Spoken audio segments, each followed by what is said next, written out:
वक्फ board में संशोधन bill लाया है, इसके खिलाफ लगातार जो है विपक्ष हंगामा कर रहा है। इसको मुस्लिम विरोधी बताया जा रहा है कि और ये भी कहा जा रहा है कि हिंदू और मुस्लिम में मतभेद के लिए ये बिल लाया गया है। इसको लेकर के केंद्र सरकार की तरफ से भी अपना पक्ष रखा जा रहा है। वहीं बिहार सरकार के डिप्टी सीएम विजय सिन्हा ने इसको लेकर के विपक्ष पर जमकर निशाना साधा है। साथ ही कांग्रेस को भी खूब सुना है। साथ ही आपको बताते चलो, उन्होंने साफ साफ कहा दिया कि जिस तरीके से वक्फ बोर्ड की ज़मीनों को कुछ लोग जो है अवैध रूप से, यानी उस ज़मीन को बेच करके अवैध रूप से उगाही करने रहे थे, इसके खिलाफ ये बिल लाया जा रहा है। साथ ही उन्होंने कहा कि वक्फ बोर्ड को लेकर के कुछ लोग जो है नफरत फैलाने में लगे हुए। सुनवाते हैं आपको बिहार सरकार के डिप्टी सीएम विजय सिन्हा ने क्या कुछ कहा है।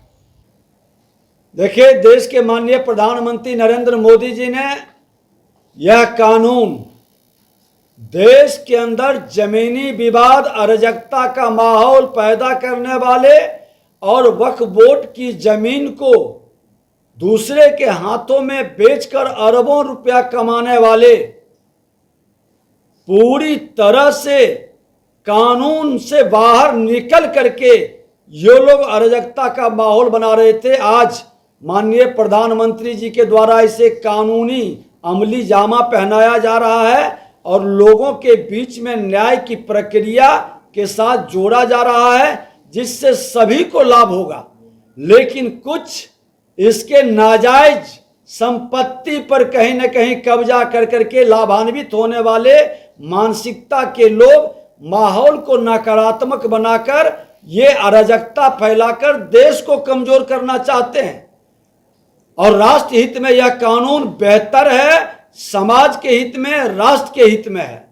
तो आपने सुना किस तरीके से बिहार सरकार के डिप्टी सीएम है विजय सिन्हा ने साफ साफ वक्फ बोर्ड में जो संशोधन बिल लाया गया उसको लेकर उन्होंने अपनी बातों का रखा है। साथ ही उन्होंने कांग्रेस पर भी निशाना साधा। उन्होंने कहा कि कांग्रेस सत्ता के लिए, यानी राष्ट्र के बंटवारे और देश के बंटवारे का काम करते हैं। साथ ही उन्होंने कहा है कि तुष्टीकरण का काम करते हैं।